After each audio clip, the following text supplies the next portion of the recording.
मूर्ख ऊंट की कहानी एक घना जंगल था जहां एक खतरनाक शेर रहता था। कौआ, सियार और चीता उसके सेवक के रूप में हमेशा उसके साथ रहते थे। शेर रोज शिकार करके भोजन करता और ये तीनों उस बचे हुए शिकार से अपना पेट भरते थे। एक दिन उस जंगल में एक ऊंट आ गया जो अपने साथियों से बिछड़ गया था। शेर ने कभी ऊंट नहीं देखा था। कौवे ने शेर को बताया कि यह ऊंट है और यह जंगल में नहीं रहता। शायद पास के गांव से यह यहाँ आ गया होगा। आप इसका शिकार करके अपना पेट भर सकते हो। चीता और सियार को भी कौवे की बात अच्छी लगी। तीनों की बात सुनकर शेर ने कहा कि नहीं, यह हमारा मेहमान है, मैं इसका शिकार नहीं करूंगा। शेर ऊंट के पास गया और ऊंट ने उसे सारी बात बताई कि वो किस प्रकार अपने साथियों से बिछड़कर जंगल में पहुंचा। शेर को उस कमजोर ऊंट पर दया आई और उससे कहा कि आप हमारे मेहमान हैं, आप इस जंगल में ही रहेंगे। कौआ, चीता और सियार इस बात को सुनकर मन ही मन ऊंट को कोसने लगे। ऊंट ने शेर की बात मान ली और जंगल में ही रहने लगा। जल्दी ही जंगल की घास और हरी पत्तियां खाकर वह तंदुरुस्त हाय गया। इस बीच एक दिन शेर की जंगली हाथी से लड़ाई हो गई और शेर बुरी तरह से घायल हो गया।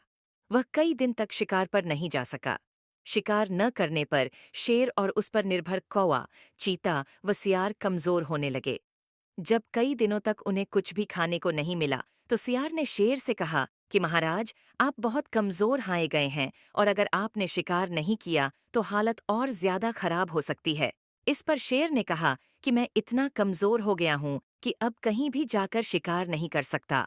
अगर तुम लोग किसी जानवर को यहाँ लेकर आओ तो उसका शिकार करके मैं अपना और तुम तीनों का पेट भर सकता हूँ।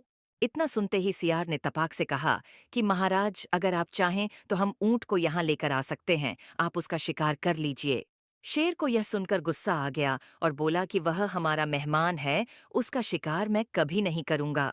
सियार ने पूछा कि महाराज, अगर वो स्वयं आपके सामने खुद को समर्पित कर दे तो?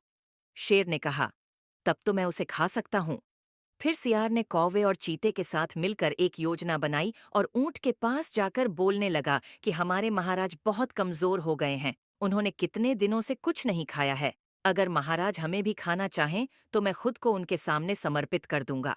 सियार की बात सुनकर कौवा, चीता और ऊंट भी बोलने लगे कि मैं भी महाराज का भोजन बनने के लिए तैयार हूँ। चारों शेर के पास गए और सबसे पहले कौवे ने कहा कि महाराज, आप मुझे अपना भोजन बना लीजिए। सियार बोला कि तुम बहुत छोटे हो, तुम भोजन क्या नाश्ते के लिए भी ठीक नहीं हो। फिर चीता बोला कि महाराज, आप मुझे खा जाइए।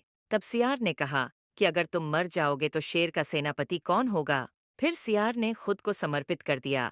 तब कौवा और चीता बोले कि तुम्हारे बाद महाराज का सलाहकार कौन बनेगा। जब तीनों को शेर ने नहीं खाया तब ऊंट ने भी सोचा कि महाराज मुझे भी नहीं खाएंगे क्योंकि मैं तो उनका मेहमान हूँ। यह सोचकर वाये भी बोलने लगा कि महाराज, आप मुझे अपना भोजन बना लो। इतना सुनते ही शेर, चीता और सियार उस पर झपट पड़े। इससे पहले कि ऊंट कुछ समझ पाता, उसके प्राण शरीर से निकल चुके थे और चारों उसे अपना भोजन बना चुके थे। कहानी से सीख। इस कहानी से हमें यह सीख मिलती है कि हमें बिना सोचे किसी की बातों में नहीं आना चाहिए। साथ ही चालाक व धूर्त लोगों की मीठी मीठी बातों पर कभी भरोसा नहीं करना चाहिए।